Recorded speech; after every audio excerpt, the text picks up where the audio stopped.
Здравейте, скъпи приятели, и добре дошли в нашия YouTube канал Готви с Краси. Аз съм Краси и с днешното видео искам да ви покажа и разкажа малко за една пробиотична напитка, а именно за млечния кефир. Кефир или кефир, всеки си го произнася по различен начин. В рускоговорящите го произнасят кефир, някои му казват кефир. Тук не искам да влизам в подробности как е правилното произношение на тази напитка, просто искам да ви покажа аз как произвеждам млечен кефир, аз лично му казвам кефир, и какво произвеждам от него, защото сме си направили и сирене, искам да ви го покажа. И как е самата процедура по самото приготвяне. Някои хора не знаят, някои хора тепърва започват да се занимават с това нещо и надявам се видеото да е като така малко в помощ за тези, които тепърва започват да се занимават с това начинание с млечния кефир. Кефирът, това е пробиотична напитка, има кефирни зърна, след малко ще ви ги покажа. Като се добави мляко към въпросните кефирни зърна, за определено време те превръщат, така да се каже, млякото в кефир. Изяждат всъщност захарта, има и други процеси. Който подробно се интересува за процесите на това как става химично, така да се каже, млечния кефир, може спокойно да прочете, има достатъчно информация в интернет. Аз правя последния начин. Приготвила съм си 2 буркана, защото имам кефирни зърна, които съм ги разпределила в 2 буркана. Започнала съм с по около 4-5 грама кефирни зърна и те се размножават. Така че в това отношение няма нужда да се притеснявате с колко започвате. Важното е да имате кефирни зърна. Разпределила съм си ги в 2 буркана, защото ми е по-удобно.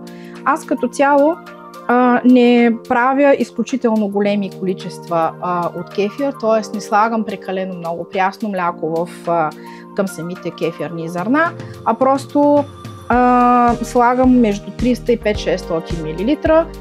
Лично предпочитание, зависи вие какво желаете. Като цяло за около 1-2 дена напитката е готова. Много зависи какво прясно мляко ще използвате. Аз лично съм пробвала доста варианти. Може да използвате прясно мляко краве, козе, от овце, каквото имате и каквото искате да ви се получи. Разбира се, маслеността е различна. Най-добре да използвате истинско прясно мляко. Казвам истинско мляко от издоено, което не е термично обработено. Естествено, по този начин кефира се получава най-добре, но това е лично мое наблюдение, лично моя препоръка. Правила съм и кефир с мляко от кутия. Също се получава, оставила съм го 1-2 дена по-дълго да преседи, но ми се получава на мене лично малко по-рядко. Аз така съм си го обяснила, така съм го установила, че след като ползвам мляко, което е обработено и което не е с много добра масленост и което не е прясно, то ми се получава кефира по-рядък. Лични наблюдения и ние лично предпочитаме кефира, когато е направен с истинско прясно мляко. Преди малко се върнахме от една как се казва, млекостанция, бензиностанция за прясно мляко. Мисля, че се казва Млекомат, на български ги има в България. Оттам си закупихме прясно мляко, което е сурово. Дори няма да го варя, директно ще го слагам така, защото кефира за това няма абсолютно никакъв проблем. Пробвала съм го на доста пъти, така че дали млякото ще ви е сварено и студено или ще е директно сурово, няма да имате никакъв проблем. Както казах, може да ползвате и от кутия. Сега ще започна с това аз как си обработвам моя кефир. Както ви казах, сложила съм си в 2 буркана. Тук винаги си слагам на една бележка всъщност колко млечен кефир, колко зърна като грамаж и колко мляко съм сложила предния път и съм си написала дата. Това си оставям бележката настрани. Взимам си съответно буркана. Виждате, така изглежда.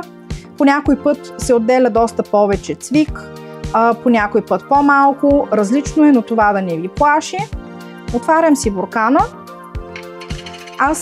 Аз лично си изцеждам моя кефир в шише. Ето така изглежда вътре. Взела съм си едно шише.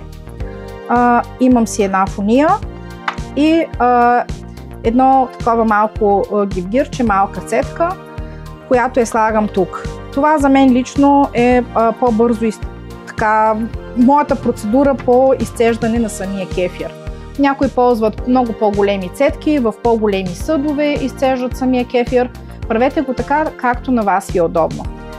Има много спекулация и информация за това трябва ли да използваме метал при ползването, при обработката на кефира или не, дали е правилно или не. По този въпрос ще се въздържа от коментар. Аз лично си използвам една малко по-дълга лъжица, която е метална. За няколкото минути, които обработвам това нещо, аз лично не смятам, че е проблем. Който прецени и си намери друга информация, може да си ползва абсолютно друга лъжица, може и дървена, може и глинена, може и от порцелан, каквото желаете. Тук абсолютно на свобода на решенията, така че както вие си прецените. Вземам си аз едно празно шише, фунията и въпросното гивгирче. Слагам си сега, изсипвам всъщност от кефира в цетката и бъркам, докато ми се отцедят кефирните зърна. Тъй като този буркан ми е доста по-голям, няма да стане това наведнъж, така че ще го правя на няколко пъти и показвам ето как. Сипала съм си и сега започвам да бъркам, докато се изцеди кефира, а кефирните зърна ще останат вътре. Както виждате, тъй като този кефир съм си го правила с прясно мляко, което не е от консерва и не е от пакет, тук кефира е по-гъстичък и може да видите, че отдолу просто се изтича малко по-гъст кефир.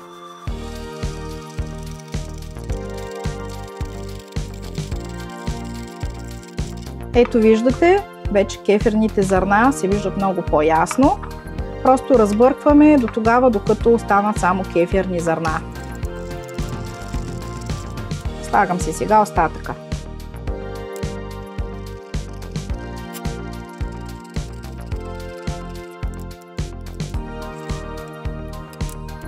Доогребвам си буркана.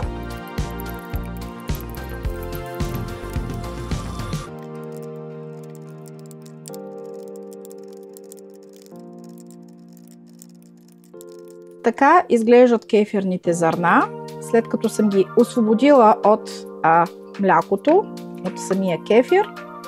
Самите кефирни зърна не трябва да се мият с вода, така че няма какво да се притеснявате от това нещо, че по тях има мляко и не е желателно да ги миете, защото след това, докато почнат да правят отново кефир, е малко по-трудно.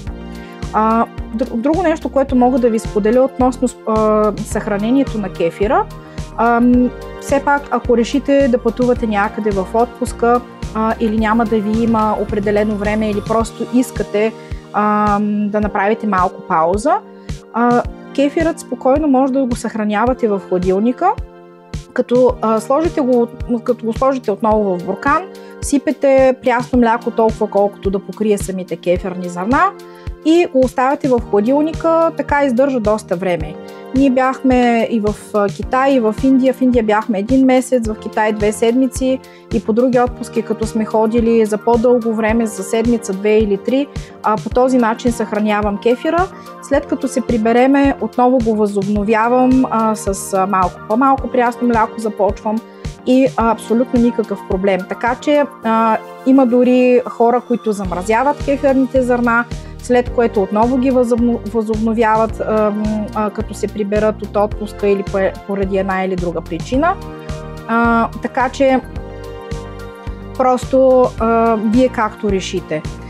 Иначе, след като се заложи наново кефира, аз слагам моя буркан с новото прясно мляко в шкафа на тъмно, на стайна температура и след около ден-два, по някой път съм го оставила и за повече, и за 3 дена, си го оставям и след това го оправям, съответно залагам ново прясно мляко. Така готовите кефирни зърна след малко ще ги прецедя, ще ги претегля, исках да кажа, и ще ги заложа с ново прясно мляко. Сега ще си измия моя буркан. Аз принципно винаги си мия бурканите, когато залагам на ново кефир. Не е задължително, това си е лично мое решение и предпочитание как да го направя, така че сега първо ще си измия буркана. Така, вземам си моето кантарче. Сега ще си претегля колко са ми кефирните зърна. Дори някои от кефирните зърна да ви се пропуснат през цедката, не се притеснявайте, изпийте си ги спокойно, нищо няма да се случи. Кефирът е пробиотична напитка, както казах. От 1908 година се използва в Русия дори за лечение на чревни проблеми. Така че кефирът единствено може да ви подобри чревната флора, за това се използва. Така, имам 83 грама кефирни зърна. Така, сега ще сложа прясно мляко. Както казах, сурово прясно мляко, където сме препълнили шишето. Така, слагам по мое усмотрение около 600 грама. Така, сложила съм 600 грама тук в буркана, затварям си го. Така, леко го разклащам. Ще си надпиша бележката колко грамаж съм сложила от кефирните зърна има вътре, колко грама прясно мляко има вътре и също така на коя дата, и буркана отива на тъмно в нашия шкаф. След което ще направя и следващия буркан. Преди това искам да ви покажа какво може да си направите с кефира. Ето така го изглежда. Освен, че може да го пиете, просто взимате си така напитката, както сте си изцедили, слагате си я в една чашка и си я пивате без проблеми. Може да смесите с плодове, да си направите такъв шейк. Може да използвате примерно в печене на хляб, може да използвате в печене на сладкиши, може да използвате кефира абсолютно в всичко, където се казва. На мен лично, когато за пръв път опитах кефир, имаше вкус на киснато кисело мляко. Едно време баба като квасеше мляко на село и като го остави през лятото няколко дни извън хладилника и то се вкисваше така лекичко, ставаше леко газирано. Та на това ми има вкус кефира. Не е задължително кефира да ви става така възкиселичък. Зависимост колко дни го държите преди да го отседите. По някой път съм забелязала, че когато го държа няколко дни по-дълго, става малко по-кисел, когато е малко по-малко дни, примерно 1 или 2, е малко по-така мек вкуса, вече въпрос на вкус и на предпочитания. Когато си съберете повече кефир, може да си направите и сирене. Аз точно това сега исках да ви покажа, защото си направихме ние експеримент и си направихме съответно сирене от кефир. Това е последното, което заложих преди няколко дена да се отцежда в 3 различни съдчета, защото просто имах доста кефир. Цвикът, който се беше отделил, съм си го отделила отделно в шише. Спокойно може да си го изпиете. Солена напитка, полезна много за черния дроб. Крайният резултат, който всъщност се получава, ще ви покажа с едно сирене от кефир, което сме си направили. То вече съхне около малко повече дори от 1 месец в хладилника. Изглежда по този начин. Ето така, долу. Може да го видите. Сложила съм черен пипер, съм наръсила, съм смляла пресен. След като се отседи във въпросната форма, както го виждате, Просто сложих в една съдинка върху една бяла салфетка морска сол, черен пипер, сложих самото сирене, отгоре също сложих морска сол и черен пипер и бяла салфетка и така докато сменях всеки ден салфетките, това в продължение на около 3-4 дена, докато самата морска сол изземе цялата вода и оставих самото сирене в хладилника, пак така с салфетка. Таласът, че ми е отгоре с дупки. Оставих така в хладилника, вече повече от 1 месец зрее самото сирене и сега дори ще го разрежа пред вас. Ние не сме го пробвали, така че за вкуса не мога да ви кажа, но сега ще направим това нещо. Ще разрежем и ще дегустираме. Така, само да си взема едно ножче. Така, аз освен директно наполовина да го режа. Така, доста е твърдо нарязане. Това е което първото мога да усетя.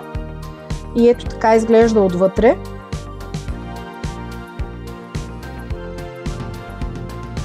Много добра консистенция за сирене. Сега дори ще го разрежа, да видим какъв е и вкуса.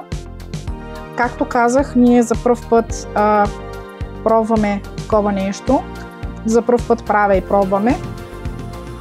Мазничко. Сол? Много даже. Може би съм попрекалила със солта.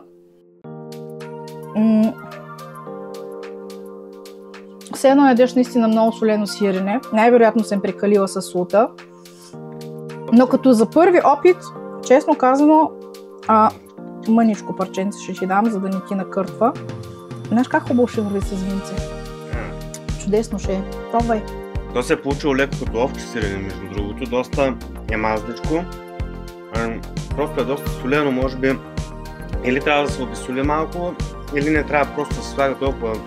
Морска сол. Може би по-малко сол, да, защото не си е сложил да издърпа водата от всичкото, което е останало. Значи за всички тези, които ни гледат и имат опит с направата на сирене от кефир, сме отворени за съвети как бихме могли да направим следващото сирене по-добре. Но е станало много добро, наистина. Много да. Добре. И много добре е озряло, много мазничко. Единственото, което на мен лично ми идва малко в повече е солта. Може би наистина съм прекалила с солта, но аз пък исках, нали, да... Сега това е първото сирене, което прави от кефир. Да, точно така. Аз пак казвам, ако някой има някакви препоръки, как да подобриме процеса на направа на сирене от кефир или пък някакви други идеи с така малко по-особени неща, какво можем да си направим още. Значи аз съм прецеждала кефир, правила съм също така фриш кезе, нали, замазане като крема сирене с кефир, с чесън. Става много хубаво и с, разбира се, различни други подправки. Но ако имате някакви по-така препоръки, отворени сме за идея, оставете в коментар. Може да споделите и вие вашия опит с кефир, дали правите, по колко пиете на ден, ако пиете, как го консумирате, какво го правите, примерно ако ви дойде малко в повече самия кефир, вие как процедирате с направата на кефир. Аз не казвам, че съм специалист, на мен просто идеята да си произвеждаме нещо сами, което да е полезно същевременно и за чревната флора и за нашето здраве. Така, много харесвам такива неща. Имам и други пробиотични напитки, които приготвям, които при интерес, разбира се, можем да покажем в видео. Приготвяме си също така комбуча, приготвяме си воден кефир, имам кристали, мога също да ви покажа как ги правиме, как правиме тази лимонада. Няма абсолютно никакъв проблем, правим и различни други неща, така че споделяйте в коментари, пишете. Като цяло това беше видеото за млечния кефир, за нашия опит с млечен кефир, за нашето първо сирене от млечен кефир. Ще се радваме, ако споделите и вашия опит в коментари. Коментирайте, споделяйте, харесвайте, абонирайте се за нашия канал, ако видеото ви е харесало и до нови срещи!